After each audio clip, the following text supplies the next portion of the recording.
안녕하세요, 여러분들. 여러분들의 금융권 취업을 돕는 불스메이커입니다. 오래 기다리셨어요. 올해도 기다리셨어요. 그쵸? 누가 그 댓글로 목이 빠질 것 같다는데, 그 친구, 그분 지금 이거 보고 계실 텐데, 목 안 빠졌죠? 미안해요. 어차피 내가 바빠.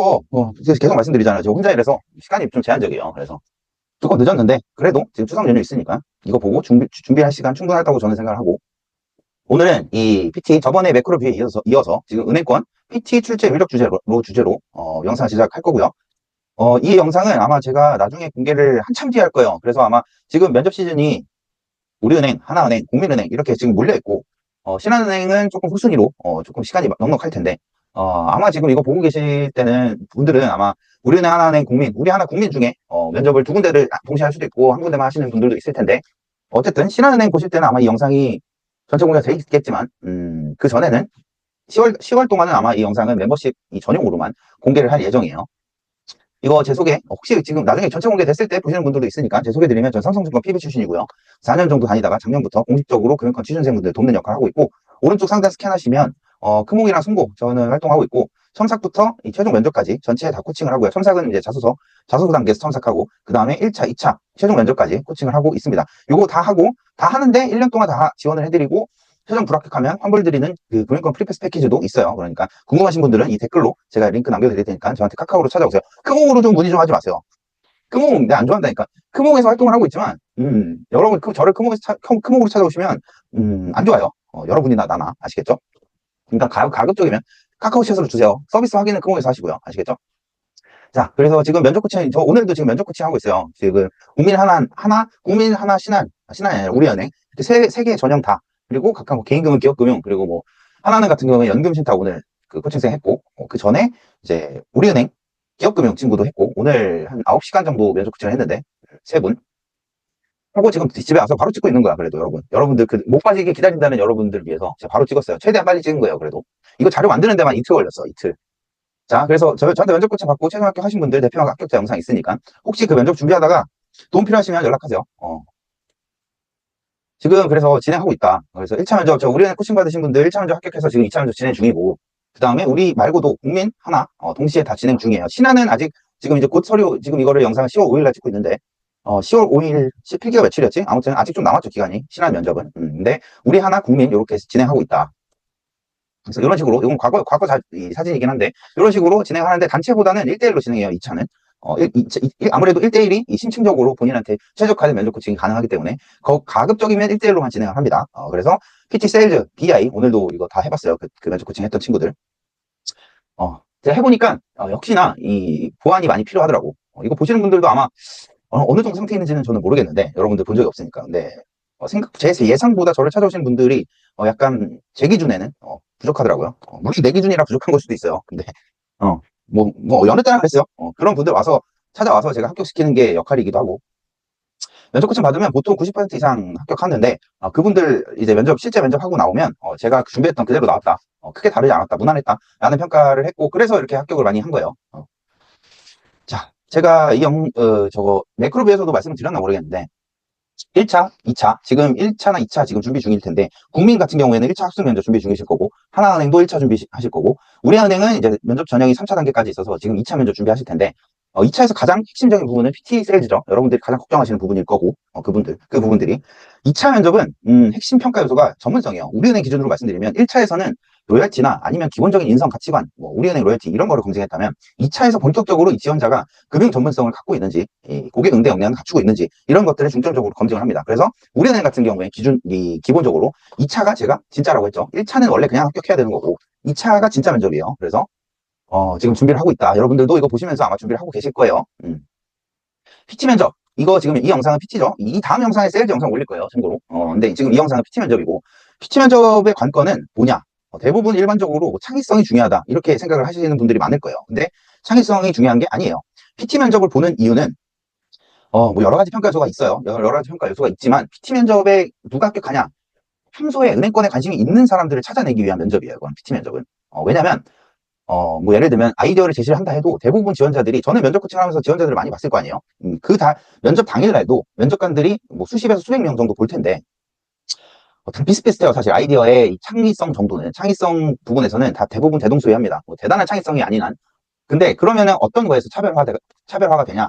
바로 이 꼬리 질문, Q&A를 통해서 이 지원자의 평소 은행권에 대한 관심도와 지식, 이런 것들을 검증 가능하거든요. 그래서 피치 면접 합격하려면 결국엔 평소에 은행권 준비를 얼마나 해왔냐? 이게 이 합격의 관건입니다. 그래서 이런 것들 준비하려면 이런 평소에 경제신문 제가 한국경제만큼은 매주 매일 읽으라고 했죠. 영상에서 말씀드렸는데 제 코칭생들한테도 항상 말씀드리는데 이런 것들 평소에 보고 이거 보면서 예금자 보호 한도 1억 그냥 이걸 보는 게 끝나는 게 아니라 은행에서 어떤 영향을 미칠까? 뭐 예를 들면 우리은행 지원자였다면 예금자 보호 한도 상향에 어떤 영향을 미칠까? 그리고 이런 자금 이탈이나 예금자 보호 한도 상향의 이 상향이라는 이벤트를 이 당행에 어떻게 긍정적으로 활용할 수 있을까라는 거를 한 번쯤은 생각해 보셨을 거예요. 은행권에 오래 준비하셨던 분들이라면 이런 게 필요합니다. 그러니까 예를 들면 PT 주제가 예금자 보호 한도 상향에 따라서 이 저축은행으로의 자금 이탈 우려가 있는 상황이다. 이런 상황에서 이 고객 이탈을 방지하기 위한 우리은행의 이 신규 상품이나 서비스를 제안하라. 이런 문제 충분히 나올 수 있죠. 근데 이런 문제를 풀려면 당연히 평소에 이런 경제신문 학습하면서 보면서 평소에 이 생각을 해왔던 사람들이 훨씬 더 유리하겠죠. 그렇기 때문에 PT 면접을 합격하려면 결국엔 이 지원자가 은행권에 관심이 얼마나 있었냐 그걸로 판가름이 납니다. 그걸 검증하는 게 Q&A PT 발표 후 Q&A 시간에 그게 드러나는 거고요. 그리고 대출 규제도 마찬가지예요. 그리고 이 배드뱅크 최근에 출범했죠. 이것도 문제 나올 수 있어요. 그래서 이런 것들에 대해서 평소에 얼마나 생각을 해왔는지가 PT 합격의 결국에는 핵심적인 요소예요. 하지만 지금 이 영상 보시는 분들은 아마 지금 새롭게 그냥 급하게 서류 합격을 해버려서 1차도 붙어가지고 우리은행 같은 경우에 아무것도 잘 모르는데 준비는 해야겠다 싶은 분들 계시죠? 그런 분들을 위해서 지금 이 영상을 제작하는 거예요. 물론 기존에 준비됐던 분들도 조금 더 보완하시라고 이 영상을 제작하는 목적도 있고요. 그래서 PT 면접 합격하려면 은행권 핵심 이슈와 중점 추진 사업 과제 그리고 주요 타겟 고객부터 명확히 아셔야 됩니다. PT 면접 주제는 은행마다 조금 형식이 달라요. 근데 본질적으로는 타겟 고객을 설정하고 그 타겟 고객에 대한 정보가 주어지고요. 그 타겟 고객을 대상으로 신규 상품이나 서비스 또는 영업 활성화 전략을 제시하는 것들이 보통 은행권 PT 면접의 이 문제로 나오거든요. 그래서 은행권 핵심 이슈가 뭔지, 지원하는 은행의 중점 추진 사업 과제가 뭔지, 그리고 지원하는 은행 또는 은행권의 요즘 이 핵심 타겟 고객이 누군지 이런 것들을 명확히 아셔야겠죠. 제가 정리를 했어요. 그래서 2025년도 하반기 은행권 핵심 이슈인데 제가 꼽는 게 이거 말고도 더 있어요. 근데 설명을 드릴게요. 일단 이 보통 은행권 지원하시는 분들은 우리은행은 계금, 기금 나눌 거고 지역인재까지. 그리고 다른 거 하나은행도 지금 이번에 금융 비즈니스랑 연금 신탁, 글로벌 뭐 이렇게 자금 리스크 관리 이렇게 나눌 텐데 일단 이 영상에서는 대표적으로 개인금융과 기업금융 편 그리고 지역인재까지도 커버를 하겠습니다. 개인금융은 이 이슈가 크게 세 가지가 있어요. 이 초고령화 사회, 액티브 시니어. 이 액티브 시니어는 제가 개인적으로 출제 가능성이 가장 높은 이 타겟 고객이라고 생각을 해요. 왜냐하면 이 평소에 경제신문 읽었던 분들은 아시겠지만 제가 지금 요즘에 바빠서 못하는데 8월, 9월까지는 이 한국경제 스크립을 했거든요. 그때 계속 나오던 게 유언대응 신탁이었어요. 아마 이거 그 경제신문 계속 보셨던 분들은 알 건데 계속 나왔거든요. 그거 보면서 제가 뭘 느꼈냐면 이거 하반기에 어느 은행이든 하나쯤은 나오겠다 무조건. 이 액티브 시니어 관련 그리고 이 유언 대응 신탁 상속 증여 이런 관련된 것들 나오겠다 싶었어요. 세일즈든 PT에서도 나올 거예요. 이 액티브 시니어 관련된 건. 그리고 가계부채 이 정부 지금 대출 규제 강화하고 있죠. 그리고 스트레스 DSR도 7월에 시행됐고 그래서 요거 리스크 관리 방안 이런 것도 개금에서도 나올 수 있고요. 그다음에 디지털 금융 심화, 슈퍼앱, 뭐 이런 AI 활용한 방안들 이런 것들도 나올 수 있어요.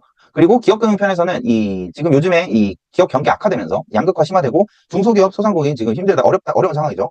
그리고 실제로 우리은행의 고정이자 여신 비율이나 이런 것들도 증가하고 있었고 그게 다 왜냐?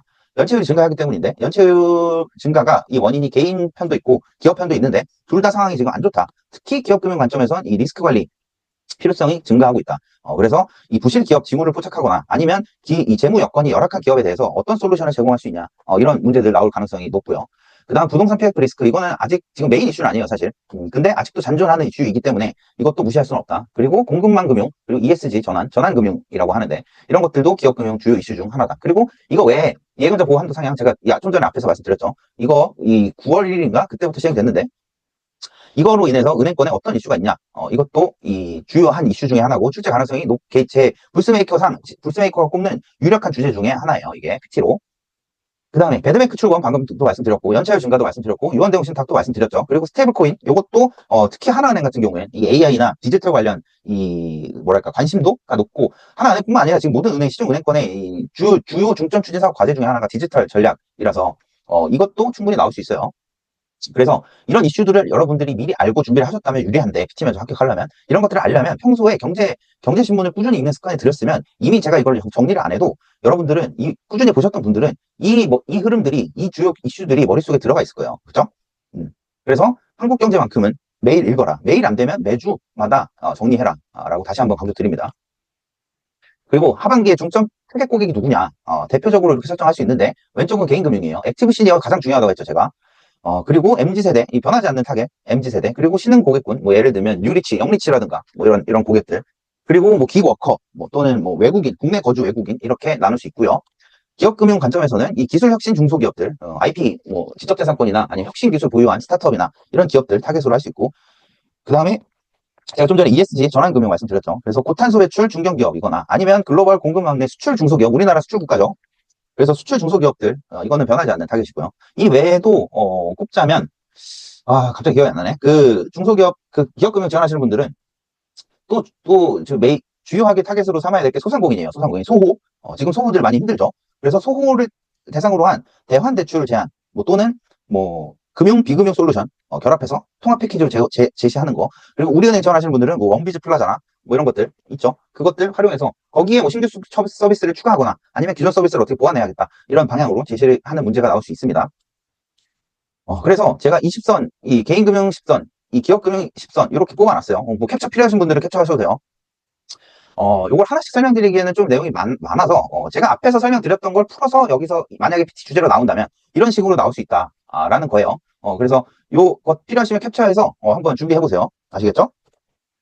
자, 개인금융부터 살펴보겠습니다. 이 개인금융 이슈 중에서도, 제가 특별히 강조하고 싶은 부분들은 하이라이트 쳐놨어요. 이 초고령화 및 자산 승계, 지금 유언대용 신탁 그 관심도 증가하고 있다고 그랬죠. 그리고 가입률도 지금 증가하고 있어요. 그래서 초고령화에 따라서 이 유언대용 신탁 활성화 방안 이런 거 나올 가능성이 아주 높다 이번에 개인금융 쪽으로는. 그래서 뭐 유언대용 신탁과 헬스케어 서비스 제휴를 결합한 통합 라이프케어 신탁 플랫폼을 제안해라. 이런 거 나올 가능성이 개인금융에선 제가 가장 높은 이 출제 가능성으로 꼽는 거고요. 그 다음에 그 주택연금 이것도 우리나라의 그 가계자산의 70% 이상은 부동산이 차지하기 때문에, 근데 고령화로 인해서 은퇴소득이 부족한 상황이다. 그래서 그렇기 때문에 주택연금을 활용해서 주택연금 활성화 방안 이런 것도 충분히 나올 수 있고요. 그다음 MZ세대를 타겟으로 해서 뭐 디지털 관련한 서비스 제한하라 뭐 이런 것도 나올 수 있고요. 고액자산가도 변하지 않는 이 은행권 중점 타겟이에요. 그래서 특히 고액자산가 중에도 30, 40대 이 신흥부자들 대상으로 이분들은 이 투자에 적극적인 성향이 있는데, 이분들의 증권사 이탈을 방지하고 우리은행이래. 은행권에 우리 당행에 이 락인할 수 있는 방안을 제시해라. 이런 것도 충분히 나올 수 있고요. 그다음 국내 거주 외국인이에요. 국내 거주 외국인 특히 지역 중심으로, 지방 단위 중심으로 지역 인재 분들은 아마 출제 가능성이 높을 수도 있는데, 지역계 이제 공장 같은데 울산이나 뭐 포항 뭐 이런 지방 지역들 공장이 많기 때문에 거기에서 근무하시는 이 국내 거주 외국인 분들을 위한 특화 서비스 제안해봐라. 이런 거는 지역 인재 관점에서 나올 가능성이 높습니다. 물론 이 개인금융도 그냥 일반 수도권 개인금융도 마찬가지예요. 아시겠죠? 그래서 이런 이 주제들 준비를 하시면 좋을 것 같다. 제가 모든 문제를 다 하고 싶지만, 시간상 제약이 있기 때문에, 이 개인금융 실전 문제 하나, 그 다음에 기업금융 실전 문제 하나, 이렇게 해볼게요. 제가 문제는 한 20, 30개씩 만들어 놨는데, 요거는 면접 코칭 할 때 제가, 이 면접 코칭 받는 분들은 다 연습을 시키는데, 지금 유튜브 이거, 제가 봤을 때 이거 한 1시간, 이것도 1시간 정도 걸릴 것 같은데, 다 하면 아마 한 30시간은 필요할걸? 아무튼, 그래서 하나하나씩 볼게요. 대표적인. 그래서 어떻게 PT를 해야 되는지만 알려드리는 거예요. 느낌만. 자, 제가 만든 문제인데, 이렇게 만약에 개인금융이에요. 유한대응신탁을 주제로, 유한대응신탁, 뭐, 활성화 방안, 또는 신규 상품 서비스 제한, 이런 식으로 주제를 만들어서 문제를 만들었어요. 그래서 내용을 살펴보면, 이거는 이제 국민은행 버전으로 제가 만든 거예요. 2025년 배경상황 이렇게 주어집니다. KB금융은 최우선 가치를 내세운데요. 그게 중요한 게 아니라 하이라이트 친 부분들 보겠습니다. 급증하는 액티브 시니어층, 50에서 70대, 이 베이비 부머 세대들 곧 은퇴를 앞두고 있고, 이미 은퇴가 시작됐죠. 은퇴 후에 이 복합적인 자산 승계 및 라이프 케어 니즈에 대응하기 위해서 KB 골든 라이프 센터를 통해 상담 인프라 확대 중이다. 이런 배경 상황이 있고요. 타겟 고객이 이렇게 정해집니다. 참고로 이거는 제가 예시로 만든 거라서 각 은행마다 그 조금 PT 유형이 달라요. 근데 제가 이 영상을 개별 은행별로 찍으면 참 좋았겠지만 그럴 만한 제가 이 시간적인 여유가 부족하기 때문에 그냥 이런 식으로 나온다고 설명을 드리는 건데, 우리은행, 하나은행, 국민은행 각각 국민은행은 PT가 없고 우리은행, 하나은행은 PT 스타일이 다르거든요. 그래서 그 부분은 참고해서 이 구글이나 네이버 같은데 이 면접 후기 검색하시면 PT 유형 어떻게 나오는지 알 거예요. 근데 그거 찾아서 이제 보시면 되고, 지금 여기서는 어떻게 PT를 해야 되는지 감만 잡으시라는 목적에서 설명드리는 거니까 참고하세요. 이 그대로 안 나와요. 이 양식대로. 보통 이렇게 나온다는 거지. 타겟 정보가 주어집니다. 61세고요. 은퇴한 지 3년 지났어요. 재산은 서울 강남 아파트 15억짜리가 있나요, 요즘 서울 평균가가 15억이지 강남에 15억짜리면은 거의 무너져가는 아파트가 아닐까 싶은데, 아무튼 서울 강남권에 이 아파트 10억짜리 있고요. 금융자산 5억 원이 있어요. 그리고 투자 성향은 보수적입니다. 그리고 금융 니즈는 이 부동산 자산 승계 시 자녀 간 분쟁 최소화, 그리고 본인의 이 노후 건강 리스크가 걱정이 된다. 그리고 안정적인 현금으로 확보가 필요한 상황이다. 그래서 이렇게 배경 상황과 타겟 고객 이런 게 주어지고요. 문제가 이렇게 나옵니다. 국민은행에 이 부동산, 금융자산을 통합 운영하고 헬스케어 요양 서비스 연계하는 이 KB 안심 케어 신탁 신상품 마케팅 방안을 제안해라. 이런 식으로 문제가 나옵니다. 그러니까 요거를 정리하면 액티브 시니어를 위한 신탁 서비스를 출시해라. 이런 문제겠죠. 자, 일단 요 PT를 하려면 접근 순서는 이렇게 기억을 하세요. 첫 번째는 주제와 목표를 파악하시고요. 타겟 고객 분석을 해야 되겠죠. 그 다음에 구체적으로 어떤 아이디어가 있는지 솔루션을 구조화해 주셔야 되고, 그 다음에 그게 되면 이제 그 다음에 PT 어떻게 할 건지 시나리오를 구상해 주시고요. 멘트 같은 거. 그 다음에 여기서 끝나는 게 아니라, 여기가 중요한데 5번이. 내가 이런 방식으로 PT를 하면 면접관이 후속 질문을 하거든요. Q&A 시간이 있어요. 그 Q&A 시간에 내 PT를 보고 어떤 질문을 할까까지도 유추를 하셔야 됩니다. 아시겠죠? 이거 중요해요. 제가 앞에서 말씀드렸잖아요. PT 합격은 그 발표 내용 자체가 중요한 게 아니라, 그거 본인의 PT 발표가 끝난 다음에 면접관의 Q&A 시간이 훨씬 더 중요해요. Q&A 시간으로 본인의 합격 여부가 결정이 되는 거예요. PT가 아니라. 아시겠어요? 그러니까 후속 질문까지도 예상을 해봐야 된다. 시간적인 여유가 있다면. 근데 가급적 무조건적으로 본인 PT에 대해서 어떤 질문 들어올지까지도 준비를 해두시라고 제가 말씀드릴게요. 아시겠죠? 자, 그래서 해보겠습니다. 자, 첫 번째, 이 주제와 목표 파악이에요. 타겟은 액티브 시니어고요. 특히 그냥 액티브 시니어가 아니라 어느 정도 자산이 있는, 이 사람 자산은 총 20억이잖아요. 20억 정도 있는 이 액티브 시니어다. 과제는 부동산과 금융자산을 통합 관리하고 헬스케어, 요양 서비스 등 자동 연계하는 신탁 상품과 마케팅 방안을 제시하라는 게 과제다. 궁극적으로 뭘 해야 되냐, 우리는 고객의 불안, 상속 분쟁과 이 노후 의료비 걱정, 그리고 안정적인 현금 흐름, 이런 문제들을 해결하고 은행의 매출 확보를 해야 된다. 이런 게 목표입니다. 이제 그래서 주제와 목표를 파악했어요. 그 다음에 타겟 고객을 이제 분석합니다. 자, 61세 자산가 보수적 성향이고요. 그 다음에 이 사람의 니즈가 뭘까? 이 사람의 이 금융 니즈, 페인 포인트가 뭘까? 이런 거에 집중을 해주셔야 되는데, 이 지문 배경 상황에 따르면 첫 번째는 상속 분쟁을 우려하고 있어요. 그래서 내가 죽고 나서 자식들이 내 자산 20억 안정적으로 승계했으면 좋겠는데, 이것 때문에 혹시 이 형제 간에 싸우면 어떡하냐? 이런 걱정 충분히 할 수 있겠죠.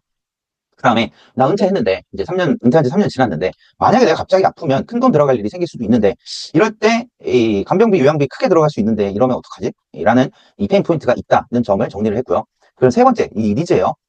그래서 이런 페인 포인트를 바탕으로 어떤 니즈가 있다, 이 고객은 할 때 이렇게 분석을 하는 겁니다. 요구사항이 뭐냐? 분쟁 없이 자산을 승계하고 싶고, 그 다음에 동시에 안정적인 노후 케어 자금을 확보하고 싶다는 게 이 고객의 이 니즈예요. 그러면 니즈 파악이 됐으면 이제 이 니즈를 해결해 줄 수 있는 솔루션을 제시를 하면 돼요. 그래서 다음 페이지에는 이 솔루션 구조와 PT 시나리오 구상 한 번 했는데, 첫 번째 고객 관점이에요. 그러니까 지금 여기 타겟 고객이 있잖아요. 그래서 이 PT를 할 때는 내가 그 타겟 고객이라면 어떤 게 필요할까라는 관점으로 접근해 주셔야 돼요. 그래서 이게 고객 관점인데, 내가 이 고객이라면 과연 어떤 상품이나 서비스가 필요할까 생각을 해보는 거예요. 만약에 내가 이 사람이다. 이 61세의 이름 뭐야? 김땡땡이다. 이 김땡땡이 내가 돼보는 거야. 내가 김땡땡의 입장이 돼보는 거예요. 자, 만약에 나라면 일단은 주어진 거는 분쟁 없이 이상 자산을 승계하고 싶고 안정적으로 노후 케어 자금도 확보하고 싶고, 근데 여기서 끝나는 게 아니라 이건 이미 문제에서 주어진 거고, 여러분들은 그 고객의 입장에서 조금 더 추가적으로 생각을 해보셔야 돼요. 왜냐면 여기서 주어진 것만으로 이 PT 솔루션을 제시하면 여러분들은 차별화 포인트를 도출할 수 없어요. 왜냐면 다 똑같은 얘기를 하고 있을 거기 때문에. 그래서 그걸 방지하려면 이 고객의 관점에서 뭘 필요한지를 추가적으로 생각하시는 게 좋아요.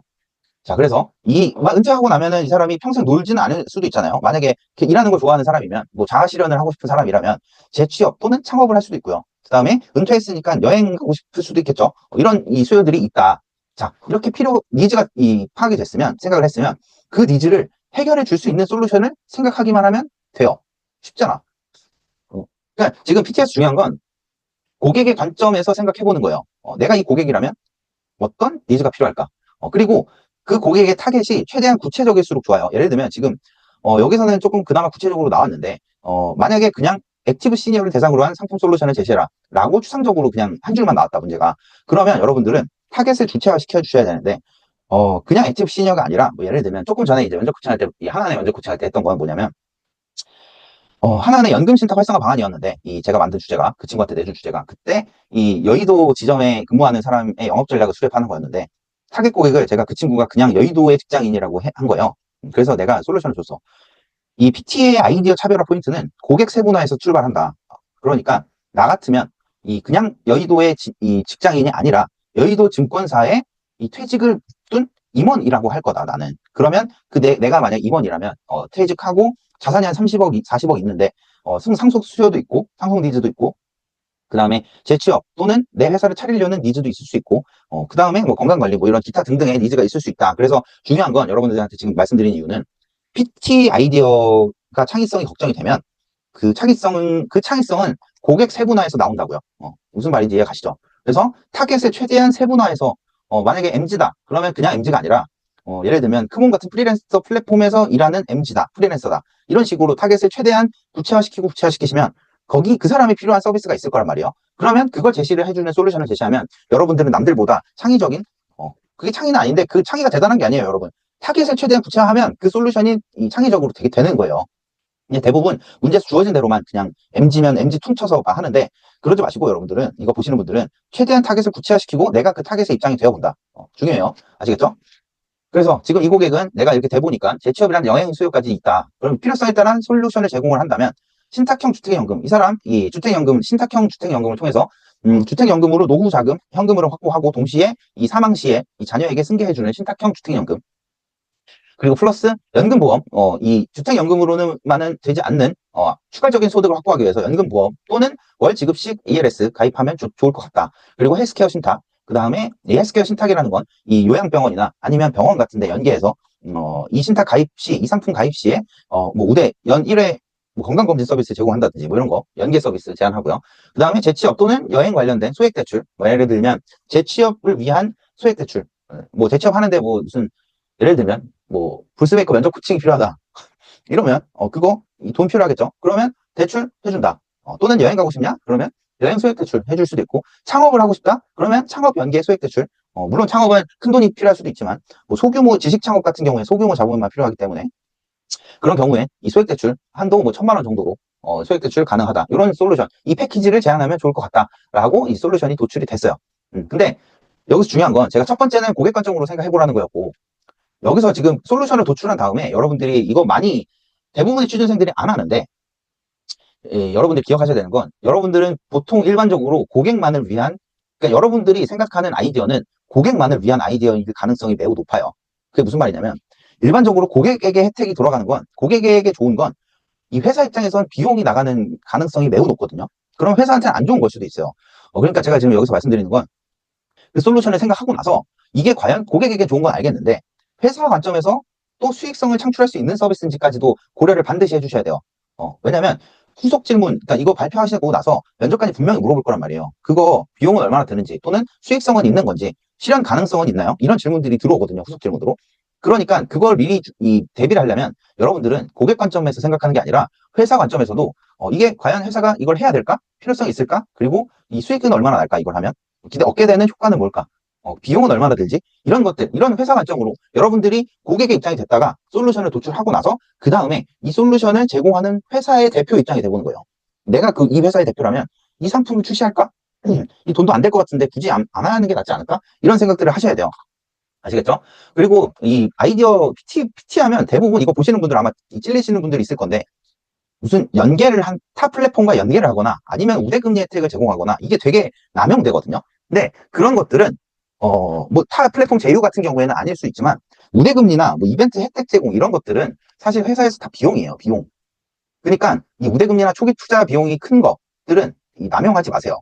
아시겠죠? 그걸 안 하려면 여러분들은 고객 관점 플러스 고객 관점 앤드 회사 관점, 두 관점을 다 가지시고 PT를 구성을 해주셔야 됩니다. 이거 되게 중요한 얘기예요. 고객한테만 이익이 되는 건 회사한테 손실이 될 가능성이 높다. 이 말을, 이 불스메이커의 멘트를 반드시 기억하시고 PT를 임해 주시기 바래요. 그 다음에 마지막으로 기대효과. 그래서 방금 말씀드린 거예요. 고객한테는 어떤 이익이 있고 회사한테는 어떤 이익이 있는지 고려를 해주셔야 된다. 자, 그래서 이렇게 해서 최종적으로 PT 시나리오를 이렇게 만드는 겁니다. 인트로, PT의 구조는 인트로, 배경 설명과 본론, 그리고 이 기대효과, 이렇게 세 가지로 구성을 해주시는 게 모범적이고요. 인트로는 간단히 이런 식으로 하시면 돼요. 안녕하십니까. 액티브 시니어를 위한 원스톱 신탁 솔루션을 발표할 지원자 1번입니다. 고령화 시대에 충분한 자산을 보유한 액티브 시니어 계층이 지금 급증하고 있습니다. 이분들의 가장 큰 걱정은 바로 상속 증여 니즈와 노후 건강 리스크 문제를 해소할 수 있는 솔루션이 필요하다는 겁니다. 그래서 지금부터 이 솔루션을 구성하기 위한 세 가지 아이디어를 말씀드리겠습니다. 첫 번째입니다.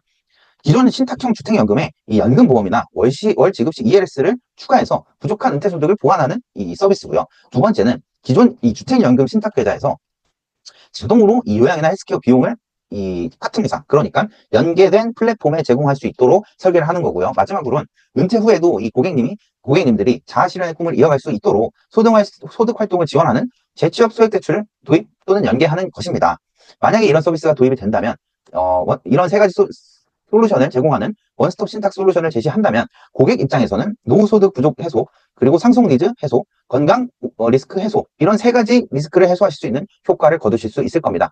동시에 이 우리은행은 유한 대형 신탁 수요를 흡수하면서 발생하는 매출과 동시에 이 소액 대출 또는 파트너사 수익 공유를 통해서 추가적인 이익을 얻을 수 있을 걸로 기대합니다. 제가 제시한 원스톱 신탁 솔루션을 바탕으로 우리은행이 고령화 시대에 고객들의 인생 제2막을 여는 길에 동행 파트너로 자리 잡도록 만들겠습니다. 이를 통해 우리은행은 압도적인 리딩뱅크로 자리 잡을 수 있다고 믿습니다. 지금까지 들어주셔서 감사합니다. 이런 식으로 하시면 돼요. 아시겠죠? 그래서 인트로는 간단하게 한 30초 정도로 어차피 지문 내용에 배경상황이 주어져 있기 때문에 장황하게 설명할 필요 없어요. 그래서 인트로는 최대한 간단하게 언급만 해주시고요. 아이스 브레이킹이라고 생각하시면 돼요. 인트로는. 그리고 그 다음에 본론은 세 가지가 모범적이에요. 아이디어든 전략이든 세 가지 정도 제시하시는 게 모범적이고 불가피하게 생각이 안 난다. 그러면 두 가지도 해주셔도 돼요. 근데 하나는 조금 리스크가 있어요. 대부분 제 기준에 제가 코칭 드렸던 분들 중에 최종 합격자는 보통은 세 가지씩 했어요. 그래서 여러분들도 가급적이면 세 가지 아이디어를 제시해 주시길 바래요. 그 다음에 기대 효과까지. 지금 여기 고객 입장에서만 생각한 게 아니라 반드시 이 은행 입장에서 어떤 이익을 거둘 수 있는지까지도 제시를 해 주셔야 되고, 제가 가이드 드리는 부분은 이 기대 효과 부분은 되게 약간 정성적인 것도 중요하지만 정량적으로 만약에 이걸 도입하면 예상되는 매출은 1년에 어느 정도입니다. 라는 식으로 수치로 제시해 주시는 게 가장 베스트 기대 효과예요. 가능하다면. 그리고 그 수치의 이 근거는 이 Q&A 시간에, 이 후속 질문 시간에 물어보겠죠. 그 산출 근거가 뭐냐. 그거를 대비를 하려면 미리 이 구상 단계부터 이 매출 산정의 근거까지도 미리 준비를 해 두셔야겠죠. 그래서 이런 식으로 하시면 돼요. 후속 질문. 제가 아까 이 PT에서 여기서 끝나는 게 아니라고 말씀드렸죠. 자, 이거를 이렇게 하기로 결정을 했으면, 이 구조를 짜놨으면, 그 다음에 이걸 보고 면접관이 Q&A 시간에 어떤 걸로 공격을 할까라고까지도 미리 준비를 해두셔야 돼요. 그래서 이렇게 하는 겁니다. 첫 번째, 수익성이에요. 제가 PT는 결국엔 은행 입장에서 고객한테 도움이 될 수도 있는 거지만, 은행 입장에서는 수익을 추구하기 위해서 수익성 아이디어를 제시하라는 뜻이거든요. 그래서 여러분들이 제시하는 아이디어가 반드시 수익으로 연결이 되어야 해요. 그래서 첫 번째로는 본인이 이 아이디어를 제시를 하고 나서 이런 거를 생각해 보는 겁니다. 첫 번째, 수익성. 이 사업이 과연 필요한가? 내 아이디어 제시한 게 과연 고객 입장과 회사 입장에서 필요한 것인가? 그리고 필요하다면 그러니까 수익을 창출할 수 있는 서비스인가 생각을 해보셔야 돼요. 후속 질문으로 이렇게 물어본단 말이에요. 이 면접관이. 고객한테는 좋은 상품으로 보여요. 근데 우리은행 입장에서 이 신탁 상품이, 본인이 제시한 그 상품이 실질적으로 어떻게 수익을 창출할 수 있나요? 수익 창출 모델은 뭔가요? 이런 식으로 물어볼 거란 말이죠. 그래서 미리 준비를 해두셔야 돼요. 그래서 이런 식으로 대답을 하면 됩니다.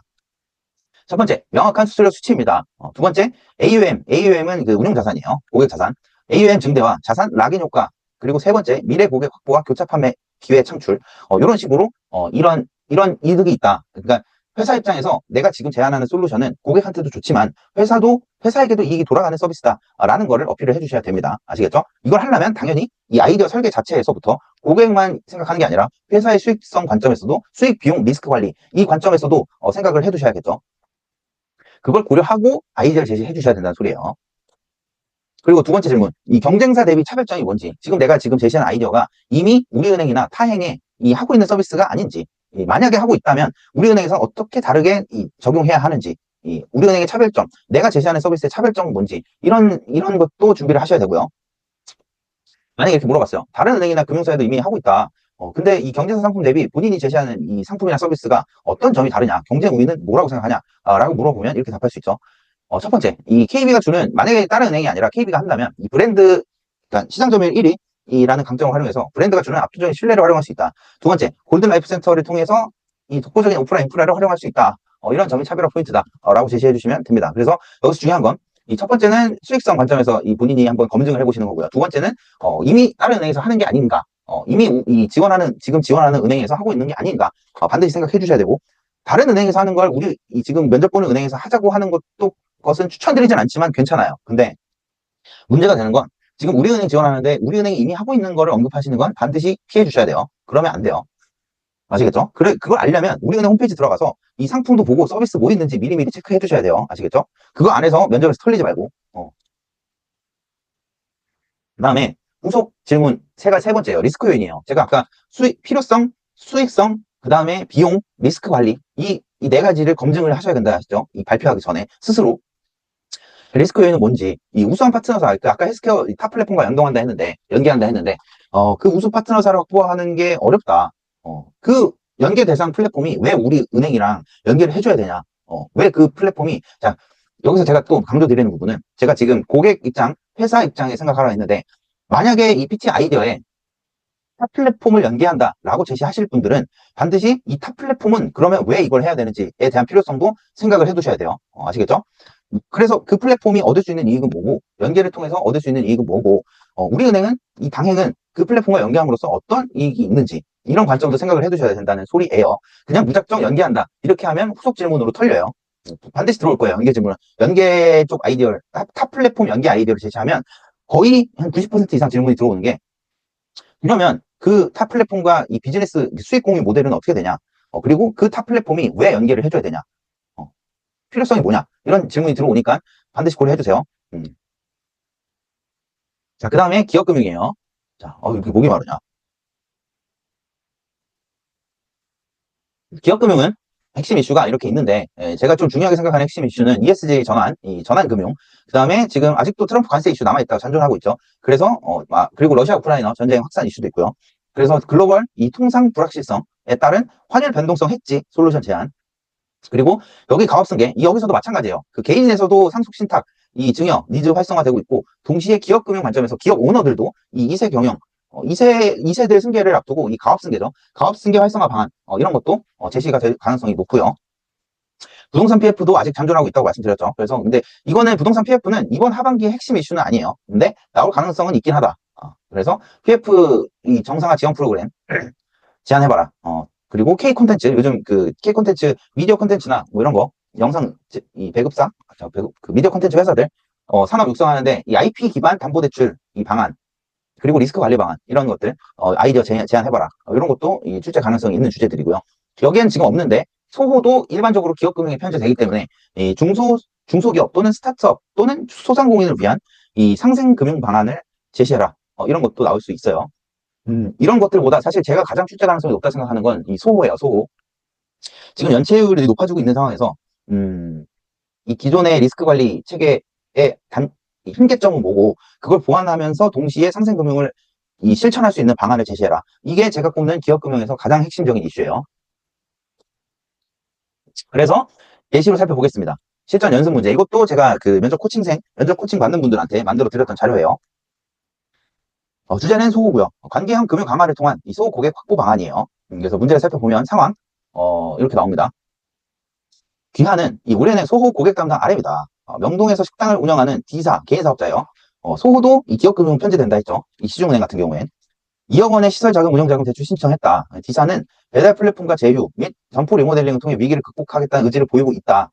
이 개인 사업자 고객을 대상으로 여신 심사를 넘어서 고객과 상생할 수 있는 금융 솔루션을 제시해라. 라는 게 배경 상황이고요. 구체적으로 이제 거시경제 환경과 기업 정보, 그 다음에 이 상권 분석 보고서 자료, 뭐 기사가 될 수도 있고요. 그 다음에 우리은행 내부 전략 방향, 이런 식으로 이 배경 자료가 주어질 거예요.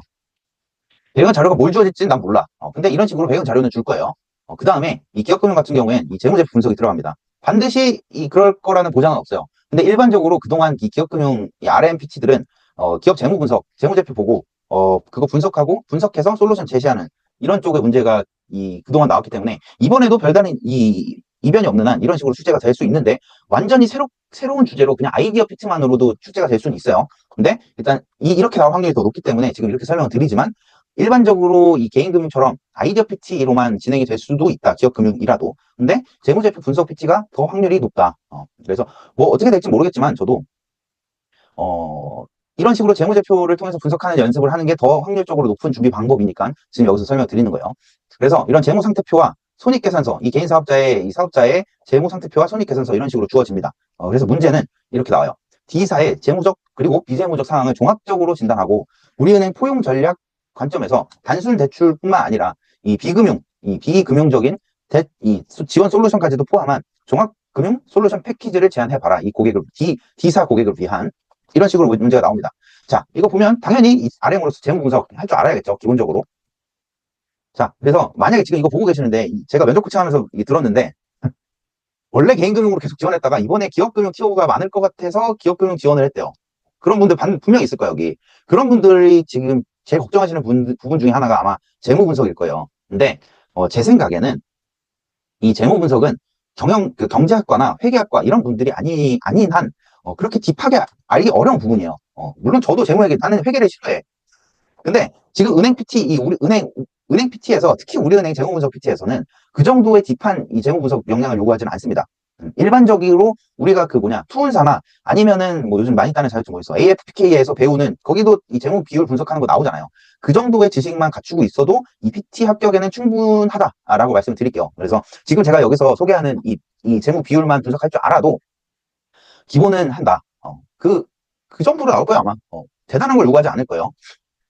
그 내용 살펴보면, 자, 재무분석. 일단은 이 RM으로서 이 평가해야 될 요소가, 지금 문제가 재무적, 비재무적 상황을 종합적으로 진단하라고 했잖아요. 그래서 지금 우리은행 PT 보시는 분들은 이 재무분석만 하는 게 아니라 이 비재무적인 위험까지 또는 요소까지도 고려를 해주셔야 돼요. 그러니까 예를 들면 재무제표를 분석하는 건 기본이고, 이 기업이 지금 이 기업이 운영하고 있는 산업의 산업 현황은 어떻고, 앞으로 그 산업의 미래는 어떻게 될지, 산업 전망, 산업 분석, 이런 것도 들어가야 되고, 이 기업의 자체적인 경쟁력, 경제적 해자, 또는 기술력, 예를 들면, 뭐가 있을까? 특권이 있다든가, 아니면 이 기업이 지금 재무 상황은 어렵지만 압도적인 기술력을 갖추고 있다는 게 입증이 됐다거나, 이런 내용까지도, 이런 것들 다 비금융이죠. 이런 영업적인 부분들까지도 고려를 해주셔야 되고요. 영업위험이라고 하죠. 그리고 경영위험, 경영진 리스크, 이런 것도 충분히 고려를 해주셔야 되겠죠. 그리고 제가 방금 말씀드린 산업전망, 이거 당연히 RM으로서 필요한 거예요. RM은 재무분석만으로 대출을 실행하는 거는, 물론 내가 그 기업금융 근무를 안 해봐서 정확히는 모르지만, 현실적으로 은행에선 대출을 해줄 땐 그 재무 분석을 통해서 해주는 경우가 거의 대부분일 거예요, 현실적으로. 근데 이상적인 RM이라면 반드시 재무제표 외의 것들도 분석을 종합적으로 해야 된다. 그래서 여러분들도 이 PT 하실 때 재무 분석은 물론 당연히 해야겠지만, 여기서 주어진 또는 주어지지 않은 비재무적인 상황까지도 고려를 해서 PT를 해주시는 게 좋습니다. 아시겠죠? 자, 그리고 오른쪽은 이 대표적인 이 재무 분석 이 카테고리예요. 크게 재무 분석은 이 5가지로 나눌 수 있습니다. 유동성 분석, 안정성, 활동성, 수익성, 성장성, 이렇게 5가지 카테고리가 대표적이에요. 그리고 각각 비율, 이 분석 시 활용되는 비율들이 있거든요. 이거 공부해보신 분들은 기억나죠? 근데 지금 당장 이자 보상 비율이 뭐예요? 라고 물어보면 대답 못 하시는 분들 꽤 있어요. 이 지금 영상 보시는 분들 중에도 50%는 아마 틀릴 거예요. 50% 이상은. 내 경험상, 내 면접 코칭 경험상. 그런 분들은 이거 지금 여기 제가 스크린샷 떠놓은 거, 이 표에서 설명하는 것들, 하나하나 어떻게 구하는지 하셔야 돼요. 아니면 지금 이 영상에서 보고 따라서 하시면 돼요. 그래서 이 앞에 기업, 이 D사 이 재무 분석을 5가지 카테고리로 하면 결론은 이렇습니다. 유동성 150, 작년에는 지금 2025년도가 현재고, 작년 대비 이 150%에서 44%로 떨어졌고요. 부채 비율은 100%에서 280으로 올랐고, 회전율도 하락했고, 영업이익률은 마이너스 전환됐고, 매출액 증가율도 2년 연속 마이너스예요. 그러니까 전반적으로 열악하다. 재무 여건만 보면. 근데 제가 조금 전에 말씀드렸죠. RM은 이런 재무 분석뿐만 아니라 기업에 보이지 않는 가치까지도 종합적으로 고려를 하는 게 진정한 RM이에요. 그렇기 때문에 지금 비록 제표상으로는, 주어진 재무제표상으로는 쉐시야. 기업 상태가 쉐시이지만, 근데 만약에 지금 이걸로만 봤을 때는 기업이 안 좋아 보이는데, 만약에 이 기업이 전 세계에서 이 기업만 갖고 있는 기술력이 있어. 그리고 그 기술력이 상용화될 가능성이 높아. 그러면 대출을 해줄 수 있는 여력도 있는 거 아니에요. 그죠? 그래서 그런 것까지 고려를 해야 된다, RM은. 비재무적인 상황까지도. 그래서 아랫부분에 나오죠. 위험, 이 사업, 산업의 위험은 뭐고, 이 기업 개별적인 경쟁력은 뭐고, 이런 것까지도 고려를 해주셔야 돼요. 그래서 이 기업 D사 같은 경우에는 위험 요인은 지금 상권도 악화되고 있고, 경쟁이 심화되고, 대표자 신용도도 하락하고 있고, 체계적인 관리 방안이 없는 상황이다. 그리고 다만 강점은 이 10년 이상 단골 고객이 확보가 돼 있다는 거고, 이 사업자 대표님의 강한 사업 의지와 재기 의지가 있다. 그리고 우리은행의 지원 가능성도 있다. 이런 상황을 일단 결론부터 지금 보여드린 거고요. 구체적으로 이걸 어떻게 산출하는지, 이 재무 분석 어떻게 해야 되는지 하나씩 살펴보겠습니다. 자, 첫 번째 유동성이에요. 이 유동성, 이 회계에서 말하는 유동이란 1년, 그 만기 1년짜리를 의미하고 1년 이내에 회수할 수 있냐 없냐. 그게 유동성의 의미예요. 아시겠죠? 그래서 1년 이내에 현금화할 수 있는 비율이 어느 정도 되냐. 이게 유동 비율이고 유동 부채 대비 유동 자산. 그러니까 1년 이내에 갚아야 되는 유동 부채 대비 1년 이내에 현금화할 수 있는 유동 자산이 어느 정도 되냐. 이거는 당연히 높을수록 좋겠죠. 근데 보통 일반적으로 150% 이상이면 양호하다고 본다. 일반적으로 그렇다는 거예요. 근데 업종별로 약간씩 다르겠죠. 그래서 제가 면접 코칭 하시는 분들한테는 이 제공 드렸는데 업종별로 이 대표적인 이 재무 비율이 평균적으로 어떻게 형성되고 몇 퍼센트 정도는 돼야 그 업종, 예를 들면 제조업 반도체 업종이야. 그러면 이 업종의 평균 유동 비율은 어느 정도고, 그렇기 때문에 이 기업이 유동 비율이 지금 적정한지 아니면 비정상적인지 파악할 수 있다. 이런 자료들을 드리긴 하는데 지금 유튜브에서는 그거 하나하나까지도 설명드리기에는 제한적이다. 그래서 그런 자료를 받고 싶다 하시면 저를 찾아오세요. 그 자료뿐만 아니라 그 자료로 그 자료는 기본이고 면접 코칭을 통해서 어떤 식으로 발표를 하고 세일즈를 하고 이 인성 면접 대답을 해야 되는지 제가 다 잡아드리니까 도움 필요하시면 댓글 링크 클릭해서 카카오로 문의 주세요. 자, 다시 돌아와서 단기 채무 불이행 위기가 있다. 왜냐? 지금 유동 비율은 높을수록 좋은 거라 했는데 2023년 150%에서 2025년 44%로 급락을 했다. 그리고 보통 150% 이상이면 양호한데 지금 44%로 매우 위험한 상황이라고 볼 수 있다. 그래서 1년 안에 갚아야 될 빚이 이 유동 자산이 유동 부채가 1.8억인데 1년 안에 현금화할 수 있는 유동 자산이 8천만 원밖에 안 된다. 위험하죠.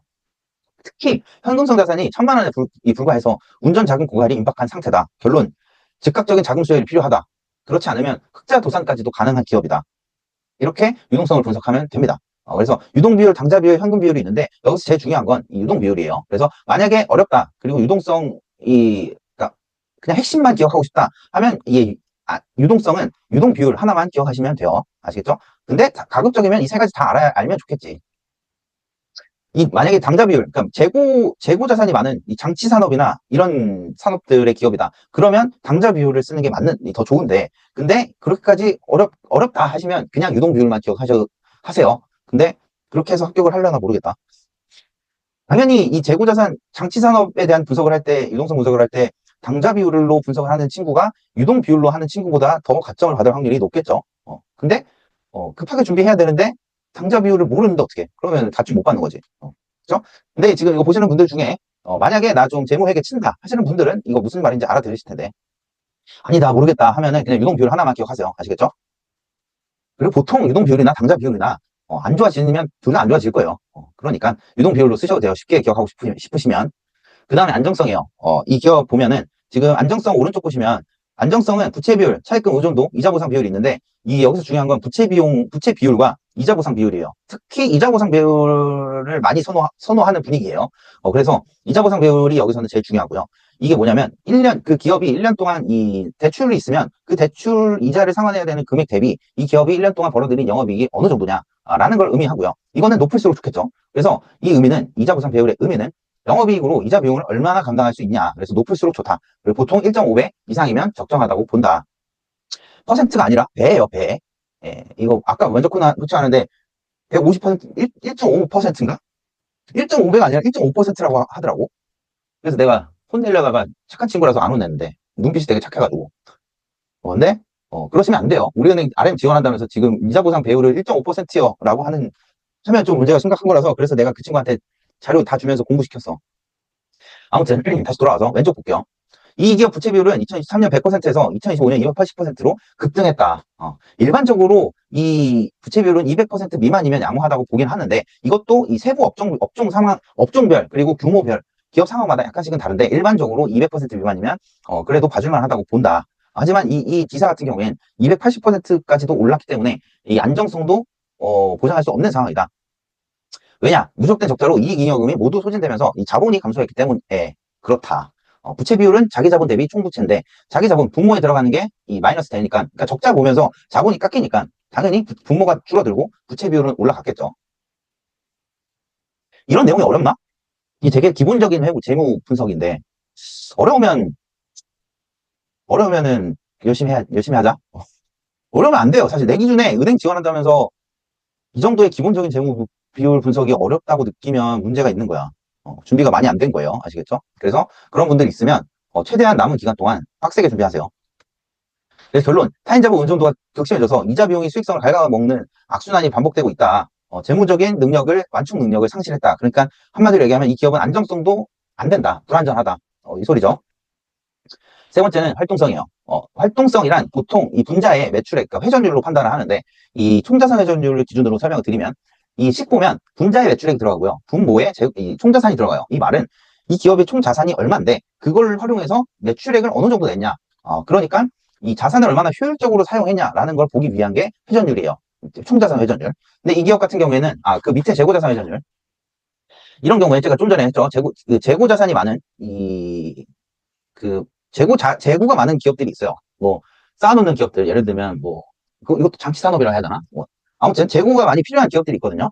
그 기업들은 재고자산 회전율로 분석하는 게 총자산 회전율로 분석하는 것보다, 약간 더 적합하겠죠. 그러니까 이런 거를 평소에 이 재무회계를 오랫동안 꾸준히 공부하셨던 분들이면 차이가 있을 텐데, 이런 생각을 할 텐데, 그게 아니면 그냥 총자산 회전율만 기억해라. 아시겠죠? 그래서 이 기업은 지금 약 1.0에서 0.92회로 소폭 하락했다. 근데 이 수치 자체 하락보다는 이 매출과 자산이 동시에 감소하는 불황형 효율성이 문제다. 그래서 이 기업은 신규 투자 없이 기존 자산을 소진하고 있고 사업 규모 자체가 축소되고 있음을 알려준다. 는 거예요. 그래서 활동성 비율 분석할 때 이 총자산 회전율, 이거 분모 분자 들어가는 거 헷갈리시는 분들 많은데, 회전율은 기본적으로 분자의 윗부분에 매출액을 고정시키시면 돼요. 그 밑에 평균 총자산이 들어가면 총자산 회전율이 되는 거고, 밑에 재고자산, 분모의 재고자산이 들어가면 재고자산 회전율이 되는 거예요. 아시겠죠? 그래서 이 기업의 이 활동성 분석 결과는 성장을 위한 재투자가 전혀 이루어지지 않고 현상 유지가 아니라 사업 축소 국면에 진입했다. 그러니까 안 좋은 상황이라는 거죠. 네 번째 수익성이에요. 오른쪽 표 보시면 수익성은 수익률이라고 생각하시면 돼요. 뭐 여러 가지 여기서 나오는 건 다 중요한데, 수익성은 위에서부터 살펴보면 매출액 영업이익률, OPM이라고 하는데, 이 매출액 대비 영업이익이 어느 정도냐. 자, 영업이익은 매출액에서 원가나 아니면 인건비, 그리고 감가상각비, 이런 비용적인 요소들을 제하고 산출되는 게 영업이익인데, 이게 무슨 의미냐. 그러니까 매출액 대비 이 뺄 거 다 빼고 순수하게 벌어들인 돈이 얼마냐. 이게 바로 수익률이죠. 매출액 대비 영업이익. 그래서 마진율이라고 하는데, 그래서 이 매출액 영업이익률은 이 기업의 수익 창출 능력을 보여주는 핵심 지표 중 하나고요. 수익성을 보여주는. 이거 ROA. 이거 설명해야 되나? ROA는 총 자산 대비 이 기업이 벌어들인 단기 순이익이 얼마냐. ROE는 자기 자본 대비 이 기업이 벌어들인 순이익이 얼마냐. 라는 걸 보는 이 지표예요. 이거는 수익성 요 세 개는 다 중요하니까 이 세 개 다 알아두셔야 돼요. 그래서 왼쪽 보시면 이 기사 같은 경우엔 영업이익률은 지금 적자 전환했기 때문에 마이너스로 전환됐고, 매출 원가율 상승과 고정비 부담으로 이 물건 팔수록 손해가 나는 역마진 구조에 빠졌다. 그러니까 팔면 팔수록 손해가 난다. 최악이죠, 최악. 안 좋은 상황이다. 그래서 결론적으로 이 기사는 이 비용 구조 개선과 매출 증대를 통한 특단의 조치 없이는 회생이 어렵다고 판단을 한다. 그래서 이렇게 수익성도 안 좋다. 마지막으로 성장성 볼게요. 성장성은 이 기업의 매출액, 영업이익 또는 뭐 순이익이 얼마나 이 증가를 하고 있냐라는 건데, 보는 건데, 요거는 쉬워요. 그냥 전년 대비 매출액, 올해 매출액 몇 퍼센트 증가했냐, 이게 매출액 증가율이고, 영업이익도 똑같고요. 영업이익 작년에 얼마인데 올해 얼마면 몇 퍼센트 증가했냐, 이걸로 판단하는 거고, 이거는 쉽죠. 이 기사 같은 경우에 왼쪽 보시면 내가 그대로 써놨네. 안 바꿨다. 미안. 안 바꿨네. 근데 그러면 이거 직접 해보지 뭐. 잠깐만 봅시다. 여기 있네. 성장성은 매출액 증가율 2년 연속 마이너스. 보면 재무제표 보면 여기 손익계산서 보시는 거예요. 매출액 보실 땐. 여기 보면은 계속 줄어들고 있죠. 그리고 밑에 영업이익 보면 적자 전환됐고요. 당기순이익을 맨 밑에 당기순이익 보면 작년부터 이미 적자 됐고, 그러니까 재무제표만 보면 이 기업은 되게 어려워요. 딱 봐도 어려워 보이잖아. 그래서 성장성도 박살이 났다. 그러니까 지금 5가지 카테고리 모두 이 박살이 나 있다. 그래서 결론을 제시를 하면 이 기업에 대한 재무 분석 결과는 안 좋다. 한마디로 박살 났다. 이 기업 대표님은 스트레스 많이 받겠다. 여러분들 그렇겠죠? 그래서 지금 이거를 이제 그래프로 정리하면 이렇게 되는데, 이렇게 결론을 제시해 주시면 되고요. 그러면 이 상황에서 이 고객사에 필요한 금융 솔루션은 뭐냐? 근데 제가 아까 말씀드렸죠. 금융 솔루션 플러스 비금융 솔루션까지 제시를 해 주셔야 된다고. 그래서 첫 번째는 이 기업은 기급 자금 필요할 만한 만큼 지금 위험해 보이는 상황이라서 5천만 원 고금리 카드론, 기존에 갖고 있는 이 고금리 카드론 등 이미 갖고 있는 부채를 상환하는 조건으로 긴급 지원 자금 5천만 원 지원할 수 있다. 그리고 경영 컨설팅 받으셔야 되겠다. 왜냐? 이 기업은 지금 이 정도로 지금 적자가 전환이 된다는 건 무슨 사업상에 문제가 생겼다는 거잖아요. 단순히 경기가 악화돼서 안 좋아지는 걸 수도 있지만, 잘 되는 기업들은 이 경기가 둔화가 돼도 오히려 매출 성장률은 계속 느는 게 정상이에요. 잘 되는 기업들은. 근데 그게 아니라 적자 전환이 지금 2년 연속으로 빠지고 있다는 건 이 기업이 경영을 잘못하고 있다는 거예요. 예를 들면 이 무슨 기업이었지 이거? 만약에 이게 떡볶이 가게야. 그러면 떡볶이 맛이 무슨 갑자기 어느 순간부터 맛이 같다든가 뭐 이런 문제점이 있었겠죠. 그게 매출 결과로 나타났겠죠. 그래서 이런 것들 파악하려면 경영 컨설팅도 필요하시다. 그래서 우리은행 소상공인 종합지원센터 있으니까 여기 전문가 매칭해드리면 좋겠다.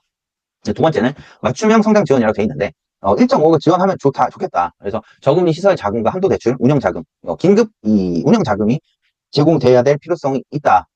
동시에 이 기업의 경영적인 측면에 도움을 드리기 위해서 뭐 포스나 CRM 시스템 도입하고 우리 뭐 원비즈 플라자 인프라를 활용하든지 그리고 우리 원뱅킹과 우리 카드 연계 신규 고객으로 뭐 마케팅 지원도 하고 그 다음에 이 장기 파트너십 구축도 한다. 주기적으로 이 기업의 이 현장 모니터링도 해드리고 그 다음에 경영 성과가 좋으면 금리를 우대해드리는 인센티브도 제공할 수 있고 그 다음에 그 기업의 직원들이 있잖아요. 그 직원분들 IRP나 뭐 퇴직연금 유치하면 그것도 이 우리은행 입장에서 이 매출 확대로 이어질 수 있겠죠.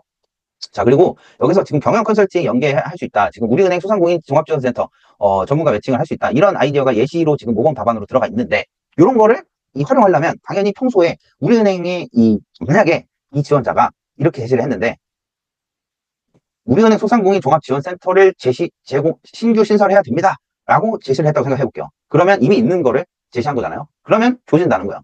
그거 조지는 거야. 그걸 안 하려면 여러분들 지금 뭘 하셔야 되냐면 우리은행 홈페이지 들어가셔서 이 상품이랑 이 서비스를 뭐 있는지 확인하셔야 돼요. 귀찮더라도 하나하나씩 확인해 보셔야 돼요. 그래야 지금 PT 면접에서 이미 우리은행이 하고 있는지 안 하고 있는지를 알 수가 있어요. 그래야 방지를 할 수 있어. 이미 우리은행이 하고 있는데 신규로 한다고 하는 게 최악이거든, PT에선. 그래서 그걸 방지하려면 여러분들 아직 안 하신 분들이 있으면 우리은행 홈페이지 들어가셔서 이 개인 카테고리, 기업 카테고리 따로 나눠져 있는데 거기서 각각 어떤 서비스들이 있는지 파악하세요. 아시겠죠? 그리고 마지막은 이제 이 솔루션 제시한 다음에 기대효과로 마무리해 주시면 됩니다. 기대효과는 고객 관점, 그리고 이 고객사 관점, 그리고 우리은행 관점에서 위면할 수 있다. 이런 스토리로, 이런 쪽으로 기대효과를 마무리해 주시면 되고, 아까 개인금융도 마찬가지고, 기업금융도 마찬가지고, 고객한테만 좋은 서비스는 이 회사에는 비용으로 작용할 가능성이 매우 높기 때문에 반드시 이 아이디어나 이런 거 제시해 주실 때, 지원하는 은행의 수익성 또는 신규 고객 유치에 도움이 되냐, 이런 관점도 반드시 가져가셔야 되고, 기대효과에서도 고객에게 어떤 효과가 있을 겁니다. 라고 하는 게 끝나는 게 아니라, 이렇게 도입이 된다면 고객에게는 어떠어떠한 효과를, 그리고 우리 은행에는 어떠어떠한 효과를 거둘 수 있을 거라고 기대합니다. 라는 식으로 고객 입장, 회사 입장 둘 다 생각해 주셔야 돼요. 그리고 기업금융도 마찬가지로 이 5가지가 중요합니다. PT든, 개인이든 기업이든 지역 인재든 이 공통적으로 PT 합격의 5가지 핵심 요소는 뭐냐면 첫 번째 배경 지식이에요. 제가 맨 앞에서 말씀드렸잖아요. PT에서 중요한 건 창의성이 아니라고. 사실 저는 이미 수많은 면접 코칭자들을 봤기 때문에 웬간한 창의적인 아이디어가 아니면 그냥 이미 다 들었던 거예요.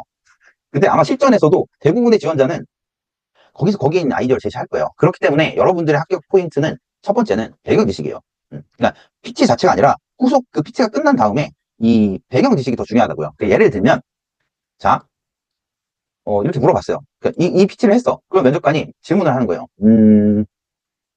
ROE는 뭐예요? 라고. 이거 너무 쉬운가? 그러면 예를 들면 그럼 만약에 이 회사가 예를 들면 이 회사의 이 PER은 어떻게 구할까요? 만약에 이 기업이 비상장 주가가 얼마라면 PER은 적정 기업 가치는 얼마로 추산하실 수 있어요? 라는 질문을 할 수도 있겠죠. 물론 지금 2억짜리 기업의 소상공인에 그럴 가능성은 있지만 만약에 이게 이 매출 규모가 뭐 수백억 단위다 이런 기업이라면 충분히 이 기업 가치는 어떻게 평가할 수 있겠어요? 라고 물어볼 수도 있을 거예요. 만약에 나 같은 사람이라면. 그러면 이로 대답하려면 평소에 배경 지식이 있어야 될 거 아니야. PER은 뭐고 PBR과의 차이점은 뭐고 그 다음에 PER과 PBR의 이 상관관계는 뭐가 있는지, PBR은 PER 곱하기 ROE다. 이런 이 배경 지식이 없다면 이 설명하기 대답할 수 없겠죠. 그쵸? 뭐 또는 EV EBITDA를 몰라. 그리고 이 동종 업계에 평균 EV EBITDA가 몇 배 정도 되는지 몰라. 이런 배경 지식이 없어. 그러면 제가 지금 이런 질문을 했다면 답변하기가 매우 어려울 거예요. 이상한 소리 하겠지. 그러면 떨어지는 거예요. 그러니까 여러분들은 명심하셔야 될 게 PT의 창의적인 아이디어가 중요하다고 생각해서 되게 두려워하시는 게 그게 중요한 게 아니라 여러분들 본인이 PT하고 나서 그 PT가 첫 번째 이 논리적이고 필요성이 있는지, 그러니까 내가 지금 제시하는 아이디어가 이 고객과 회사에 필요한 건지 그게 중요하고요. 두 번째는 내가 지금 제시하는 아이디어가 과연 수익성이 있는 사업인지 또는 어떤 리스크 요인은 없는지, 비용은 어느 정도 투입돼야 하는지, 이런 수익 비용 관점이 또 중요하고, 그 다음에 PT는 여러분들이 면접관이 여러분들이 PT를 하는 모습을 보면서 어떤 생각을 하냐면, 물론 이 내용적인 측면, 지식적인 측면도 검증을 하지만 여러분들이 PT하는 모습을 보면서 면접관은 이 사람은 고객한테 이렇게 설명하겠구나 라는 이미지를 보거든요. 그래서 여러분들 그 이미지와 전달력도 중요합니다. 그러니까 뭐 자신감 없이 발표하거나 아니면 뭐 눈을 못 맞추면서 발표를 한다든가 이런 분들이 있는데, 그런 분들은 당연히 고객한테 응대를 할 때도 그런 식으로 하겠죠. 그러면 좋은 점수를 받지 못하겠죠. 아마 합격할 확률은 높진 않을 거야, 그렇게 하면, 만약에 태도를. 그래서 그 다음으로 중요한 건 전달력이다. 그리고 창의성은 마지막 요소야, 마지막. 창의성이 중요한 게 아니랍니다, 여러분. 뭐 창의적이면 얼마나 대단한 창의적일 건데, 본인이. 100명 중에 1명 정도 창의적일 거야, 아마. 물론 여러분들은 얘기하는 게 창의적이겠다고 주장을 하겠지만, 면접관 입장에선 웬만해서는 창의적이지 않다. 그래서 PT에서 중요한 건 창의성 아니다. 방향 잘 잡으셔야 된다. 아시겠죠? 그리고 이 PT 기본 구조는 인트로, 먼저 간단한 인사와 전반적인 상황, 배경 상황 설명해 주시고요. 그 다음에 이 본론에서 해결책을, 솔루션을 제시해 주시는데, 이 전략을 제시하거나 솔루션을 제시해 주실 텐데, 기본적으로 3가지 정도는 권장드린다. 3가지 넘어가는 건 추천드리지 않고, 정 생각이 안 나면 2가지까지도 괜찮은데, 가급적 3가지를 제시해 주시고요. 마지막은 기대효과까지 제시를 해 주시면서 마무리해 주시면 되는데, 여기서 지금 불스메이커가 가이드 드리는 건 기대효과 그냥 뜬구름 잡는 소리 하지 말고, 가능하다면 본인이 제시한 아이디어가 도입이 된다면 연 매출, 우리은행에 이 1년 동안 어느 정도 매출에 기여할 수 있을 것인지에 대한 이 합리적인 근거를 바탕으로 한번 추정을 해보세요. 가능하다면. 그러면 다른 지원자들이 뭐 예를 들면 브랜드 이미지 강화와 뭐 신규 고객 확보에 도움이 될 겁니다 라는 개뻔한 소리를 하고 있을 때 여러분은 얘는 이 현실적인 사람이네 해서 대부분 아마 그냥 그 브랜드 신뢰도 강화, 그 다음 브랜드 이미지 제고, 그 다음에 신규 고객 확보, 고객과의 장기적 관계 형성, 일단 뻔한 기대 효과를 제시할 거예요. 물론 그래도 합격은 할 수 있을 수 있는데, 여러분들은 차별화되려면, 특히 이거 보시는 분들, 아마 지금 10월 5일에 보고 계시는 분들은 대부분 아마 이 불스메이커 멤버십일 텐데, 여러분들은, 제 가이드를 받으신 여러분들은 가급적이면 기대효과도 이 수치로 나타내면 좋아요. 숫자로 말하고 숫자로 설명한다. 그게 제일 좋다. 결국에 이 PT는 아이디어지만 그 아이디어는 우리 은행의 이 매출 확대를 위한 아이디어이기 때문에 결과도, 기대효과도 당연히 매출로 나오는 게 가장 이상적이에요. 아시겠죠? 그래서 그거를 합리적으로 추정해보세요. 여러분들이 이 아이디어 제시를 했다면, 매출을. 자, 그 다음에, 요거는 제가 다시 정리한 건데, 2025년 하반기 유력한 PT 주제가 뭐냐? 라고, 이거 개인금융, 기업금융 섞여 있는 건데, 첫 번째, 액티브 시니어, 중요하다고 했죠. 타겟 고객으로. 그리고 주제는 디지털 자산 관리 신탁, 통합 서비스 기획, 또는 보유 부동산 활용해서 자산 유동화, 현금 흐름 창출 방안, 주택연금을 활용한 신규 서비스 제안, 뭐 이런 것도 가능하겠죠. 그리고 이 헬스케어 요양, 그리고 상속 니즈, 이 모든 거를 연계해서 통합 플랫폼을 제안해봐라. 이런 식으로 나올 수 있고요. 중요한 건 지금 액티브 시니어예요. 이거는 이 세일즈 대상으로도 아마 나올 가능성이 높아요. 그 다음 MZ세대와 1인 가구. 요거는 뭐 변하지 않죠. 그래서 MZ세대 특징이 뭔지, 그리고 MZ세대 요즘 그 투자에 적극적이기 때문에 MZ세대에 제가 만약에 은행장이라면 MZ세대는 지금 투자에 적극적이라서 은행 수요는 별로 크지 않고 증권사로의 자금 이탈이 많이 일어나고 있거든요. 그래서 내가 은행장이라면, 내가 우리은행이나 뭐 국민은행, 신한은행장이라면 MZ 고객 타겟으로 사업을 확대하고 싶은데 MZ는 투자에 적극적인데 뭐 주식하고 코인 하는데 은행에서는 그런 거를 제공할 수 없다. 제공하기엔 한계가 있다. 해봤자 펀드나 ETF인데 그걸로는 이 개별 주식이나 이 코인만큼 변동성이 보장이 안 되기 때문에 이 MZ 고객을 자꾸 증권사에 뺏기는 게 지금 사업 현황이거든요. 은행들의. 이런 상황에서 해결책을 제시해 줄 수 있는 신입행원이 필요할 거야. 그러면 어떻게 이 투자에 적극적인 MZ세대를 대상으로 이 우리은행에 또는 국민은행, 신한은행, 하나은행에 유치할 수 있을까라는 아이디어를 제시해봐라. 충분히 나올 수 있겠죠. 그리고 그 다음에 국내 체류 외국인, 국내 거주 외국인, 특히 지방 지역으로, 이거는 개인 지역인재 부분들도, 지역인재 지원하시는 분들도 중요하게 보셔야 될 부분인데, 국내 체류 외국인이 증가하고 있는 상황에서 이분들을 대상으로 한 신규 서비스나 상품을 기획해봐라 라는 문제도 나올 수 있고요. 그 다음에 플랫폼 노동자, 요거는 이미 그 작년 하반기에 나왔던 문제인데 요것도 지금 늘어나고 있어서 충분히 나올 수는 있어요. 근데 여기 6가지 중에 나올 가능성이 조금 딴 거보다 낮긴 해요. 그 다음에 기업금융 관점에서는 중소기업 소상공인, 지금 은행들 메인 타겟들 소호죠. 물론 지금 연체율 관리가 시급해서 중소기업 대출 규모를 축소하고 있는 현상이 지금 진행되고 있긴 한데, 지금 그것보다 중요한 건 이 정부 대출 규제 때문에, 이 가계신용대출 또는 주담대 규제 때문에 은행들의 지금 개인금융 매출 확대가 제한적인 상황이기 때문에 이런 상황에서 기업금융의 중요성이 커지는 상황이거든요. 그러면 기업금융이 매출을 확대할 수 있는 방안은 중소기업과 소상공인 외에는 없어요. 이미 대기업들은 주거래 은행이 다 있고. 그러니까 기업금융이라면 나올 수 있는 게 이 중소기업 소상공인인데, 이들을 대상으로 이제 타겟은 뭐 ESG, 또 디지털, 뭐 해외 수출입, 또는 뭐 해외 진출, 이런 여러 가지 주제들로 나올 수 있겠죠. 근데 중요한 건 소호, 중소기업과 소호, 그리고 특히 혁신기업, 기술 스타트업, 이런 기업들을 평가할 수 있는 방안을 제시해라. 이 기업들에 대한 이 금융 솔루션 지원 방안을 강구해봐라. 이런 문제가 나올 거고요. 그 다음에 지역 인재 부분은, 지역 인재 지금 지원하시는 분들은 그 지역만의 특징을 감안한, 예를 들면, 부울경이야. 그러면, 철강 산업이나, 뭐 아니면 반도체 또는 자동차 산업이 메인 산업이기 때문에 이들 산업, 뭐 예를 들면 PT가 나오면, 당신은 부산, 울산, 경남 지역에 근무하는 회원인데, 그 기업의 이 자동차 부품 생산 업체 고객사가 찾아왔다. 이러한 상황인데, 이 고객사의 이 수출입 금융과 해외 진출 또는 공급망 금융 리스크를 해소할 수 있는 금융 솔루션을 제안해라. 이런 식으로 문제가 나온다는 소리죠. 그래서 개인 금융이라면 방금 한 건 기업 금융이고, 지역 인재 버전의 기업 금융이고, 만약에 개인 금융이다. 그러면 지역들의 대표적인 특징 두 가지가 있죠. 하나는 고령화 심화되고 있으니까 이 지방 지역의 고령화를 해소할 수 있는 우리 은행이 이 지방 지역의 고령화를 할 수 있는 방안을 제시해라. 또는 우리 은행이 이 지방 지역의 고령 고객들을 위한 특화 금융 서비스를 제시해라. 이런 식으로 나올 수 있고, 아니면 지금 지방에서 이 수도권으로 고객 MZ세대가 이탈이 계속 증가하고 있는데, 이런 MZ세대들의 지방 이탈을 막기 위해서 우리은행이 제공할 수 있는 지역 사회와 상생할 수 있는 방안을 제시해봐라. 이거는 아마 다른 은행 자소서에서도 제가 본 것 같은데, 첨삭하면서. 이런 식으로 문제 나올 수 있어요. 지역 인재 분들은 특히 그 지역의 특징을 감안해서, 그리고 지역 인재는 개인 금융으로 출제될 가능성이 더 높지만, 기업 금융으로 출제 가능성이 있으니까 기업 금융 출제 가능성을 배제하시면 안 돼요. 지역 인재 분들은. 아시겠죠? 물론 메인으로 준비하셔야 될 부분은 개인 금융이에요. 지역 인재는. 근데 기업 금융도 충분히 나올 수 있어요. 아시겠죠? 그리고 우리은행 같은 경우에 지역 인재도 개인 금융, 기업 금융 선택했잖아요. 그거에 맞춰서 준비하시면 돼요. 그 다음에 이건 PT 영상인데, 기다릴까봐 내가 다음에 또 이 세일즈 영상을 만들어서 올릴 건데, 혹시 그거 못 빠지게 또 목이 빠질 것 같으니까 여러분들이 내가 미리 이거 언급해 주는 거예요. 이 세일즈 다음에서 다룰 이 메인 주제들인데, 세일즈 유력 타겟과 상품이에요. 첫 번째 액티브 시니어. 여기서도 PT도 마찬가지고 세일즈도 마찬가지고 제가 꼽는 가장 출제 가능성이 높은 이번 하반기에 이 개인금융 관점에서 액티브 시니어예요. 타겟 고객. 그래서 이들을 대상으로 자산 승계, 안정적인 노후소득, 건강 문제, 불안감, 뭐 이런 은퇴자, 이 베이비 부모 세대들의 은퇴를 앞두고 이들을 확보할 수 있는 방안, 이 PT고, 세일즈로 나온다면 이 고객을 대상으로 유언 대용 신탁을 세일즈해라, 또는 주택연금을 세일즈해라, 또는 시니어 특화 예금을 세일즈해라, 이런 식으로 나올 거고요.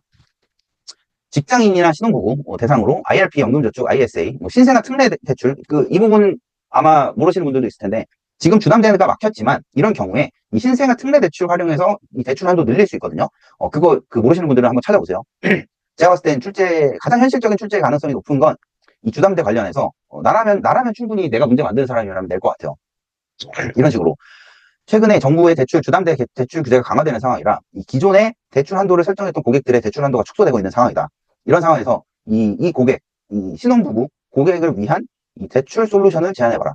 이런 식으로 이건 PT구나. PT에서 이렇게 나올 수 있고, 세일즈로 나올 수 있어요. 신생아 특례 대출과 전세자금 대출 이렇게 세트로. 그 다음에 주택청약 종합저축도 나올 수 있고요. 그 다음에 사회초년생 MZ들을 대상으로 이 청년 도약계좌 또는 펀드도 나올 수 있고 ETF도 나올 수 있고요. 그 다음에 뭐 카드, 뭐 MZ 특화 상품 이런 거 나올 수 있고요. 그 다음에 페팸족, 이거는 약간 좀 진부한 주제긴 한데, 반려동물도 지금 오랫동안 안 나와서 한 번쯤 나오지 않을까 싶어요. 지금 안 나온 지 한 2년 정도 됐거든요. 2년 넘었거든요. 근데 반려동물 키우는 사람 많잖아요. 나 운동하느라 산책할 때도, 사실 나도 키워요. 강아지를. 아직 보여드린 적은 없지만, 귀여운데. 아무튼, 페팸족 계속 늘어나고 있죠. 그래서 다시 한번 나올 수 있다. 그리고 지금 여기는 없지만 국내 거주 외국인 대상으로 세일즈 상품도 나올 수 있어요. 그리고 기업금융 관점에서는 이제 기술금융 TCB 대출, 또는 녹색금융 ESG 전환 대출, 그 다음에 일반적인 대환 대출, 고금리 거 저금리로 전환하는 대환 대출 나올 수 있고요. 특히 이거는 소상공인 대상으로, 여기 오른쪽에 맨 아래 오른쪽에 있죠. 소상공인 대상으로 또는 지역기업 대상으로 소상공인 대환 대출, 그리고 지역협약 특별 대출, 원비즈 플라자 플랫폼, 고령사랑 기부제 모약원, 이런 거 나올 수 있다. 그리고 혁신기업, 수출기업, 중소기업들을 위한 상품들, TCB 대출, ESG 전환 대출, 그 다음에 선물한 환해지 상품 세일즈 가능성도 있어요. 지금 제 코칭생 중에 한 명이, 상반기에 그냥 대출 카드 외화적금 이 정도만 나왔으니까 이런 거 할 필요 없는 거 아니에요? 라는 소리를 하고 있던데, 여러분들 그렇게 생각하시면 안 돼요. 상반기에 나왔던 게 하반기에 왜 또 나와야 돼? 나올 수 있겠지만, 아닐 가능성도 고려를 해주셔야 돼요. 그래서 여러분들 상품 가리지 말고 제가 지금 여기서 이 언급드린 상품들은 반드시 다 숙지를 해주시고요. 이거 외에도 본인이 추가적으로 나올 수 있는 거 추려서 더 상품 공부 추가적으로 해두시면 좋겠죠. 그래서 세일즈 유력 이 타겟과 상품은 이렇다. 그리고 토론은 좀 중요도가 낮긴 한데 제가 면접 코칭 할 때도 토론은 중요성이 좀 낮고 토론의 핵심은 중간만 가자. 중간만 가면 된다. 더도 말고 덜도 말고 나서지도 말고 뒤처지지도 말고 그 팀원 중간만 가라 라고 말씀드리는데 그게 또 토론의 핵심 이 포인트예요. 근데 이 토론 주제도 유력 축제 주제를 꼽으면 이제 DSR 금융 쪽으로 나오면 이제 가계부채 그리고 부동산 PF 그다음에 배드뱅크 배드뱅크가 아마 가장 시의적절한 이 핵심 주제예요. 배드뱅크 그다음에 예금자 보호 한도 이것도 핵심 주제고 그다음에 금리 정책 이거는 뭐 뻔한 주제고 여기서 왼쪽에서는 금융과 관련된 이 은행권에서 토론 이슈가 나온다면 가장 출제 가능성이 높은 건 이 취약차주를 지원해야 되냐 말아야 되냐 배드뱅크 설립 옳은가 틀린가 뭐 이런 걸로 배드뱅크 설립 관련된 게 가장 최근 이슈라서 나올 수 있고 그 다음에 9월 최근 이슈 예금자 보호 한도 상향에 따라서 이 예금자 보호 한도 상향이 은행권에 미치는 이슈 긍정적이냐 부정적이냐 이거 찬반 갈아서 갈라놓고 토론을 해볼 수도 있겠죠. 근데 보통 은행권 토론 면접은 금융보다는 비금융 이슈가 더 많이 나와요 주제가. 그래서 특히 많이 나오는 게 상반기에 진짜 오지게 나왔던 게 AI 이 디지털 관련한 주제가 많이 나왔어요. 그러니까 AI가 뭐 AI 부작용 뭐 이런 것들. 그래서 만약에 비금융 디지털로 나온다 그러면 이 디지털 소외계층을 위한 점포 축소 이런 거는 너무 뻔한 주제고 AI 도입 이게 AI 행원 도입 과연 적절한가 아닌가 그리고 이 은행과 비금융 사업 진출 확대해야 되는가 뭐 또는 ESG 어떻게 해야 되는가 뭐 이런 것들 보시면 돼요. 그냥 보시면 돼요. 가볍게 토론은 그렇게 여러분들 별로 걱정 안 하실 것 같아요. 그렇죠? 그래서 이렇게 이 세 가지 출제 유력 주제 제가 정리해 놨으니까 필요하신 분들은 스크린샷 해놓고 이렇게 준비를 해보세요. 아시겠죠? 혼자 준비 못하겠으면 날 찾아오고요. 다음 영상은 세일즈 영상 만들 거예요. 그래서 이 영상처럼 실제 이 개인금융, 기업금융, 지역인재 버전으로 제가 하나 문제 만들어서 풀어볼 거고 세일즈 해볼 거고 롤플레잉을 해볼 거예요. 그래서 지금 그것도 멤버십 선공개 또는 멤버십 전용으로 올릴 거라서 지금 이미 이거 근데 이미 10월 5일날 보고 계신 분들은 이미 멤버십일 거고 감사해요. 이것도 세일즈도 가급적이면 빨리 올리도록 할게요. 아시겠죠? 근데 좀 기다려주세요. 그래서 만약에 이거 지금 또 뒤늦게 신한은행 준비하면서 보시는 분들은 아마 그때면 거의 끝나려나? 근데 그때 아마 이 최종 임원 면접 가이드 영상 만들 건데 그것도 모든 영상은 다 선공개로 할 거예요. 그래서 멤버십 구독해 두시면 도움이 많이 되실 거예요. 자, 오늘 지금 PT 영상 2025년 하반기 PT 영상 내용은 이렇게 했고 혼자 면접 준비하거나 아니면 면접 스터디를 못 구하거나 면접 스터디 해도 별로 도움이 안 된다 생각하시는 분들은 제가 댓글로 링크 남겨드릴 테니까 면접 코칭 필요하시면 저 찾아오시고요. 그리고 혹시 이거를 아직 그 멤버십 가입 안 하시고 전체 공개 상태에서 보고 계신 분들은 늦게 보시고 계실 텐데 빨리빨리 보고 싶다 하시면 이 월 2,990원밖에 안 하니까 이 풀스메이커 멤버십 가입하시면 될 것 같아요. 그리고 아직도 이 구독이랑 알림 설정 안 하신 분들은 해주시고요. 이제 이 PT 영상 여기까지 마칠 거고 조만간 곧 또 세일즈 영상 기가 막히게 만들어서 올려드릴 거예요. 그래서 좀 기다려 주시고 지금 다 여러 군데 은행 지금 면접 준비하시는 분들 계실 텐데 하나만 합격하면 되지. 그치? 근데 뭐 다 합격하셨으면 좋겠고 꼭 합격하셔서 불스메이커한테 도움을 받으셨으면 굳이 면접 코칭 안 받아도 도움을 받으셨으면 영상으로 댓글로 응원 메시지 남겨주시면 제가 다 하나씩 보니까 남겨주시고요. 이거 보시는 모든 분들 특히 불스메이커 이 멤버십 일반 팬, 형광 팬 분들 이 감사하다는 말씀 드리고 여러분들은 꼭 이 은행권 또는 금융권, 증권사나 뭐 운용사든 입사하셔서 억대 연봉 받아가셨으면 좋겠어요. 곧 좋은 영상으로 더 금방 찾아올게요. 감사합니다.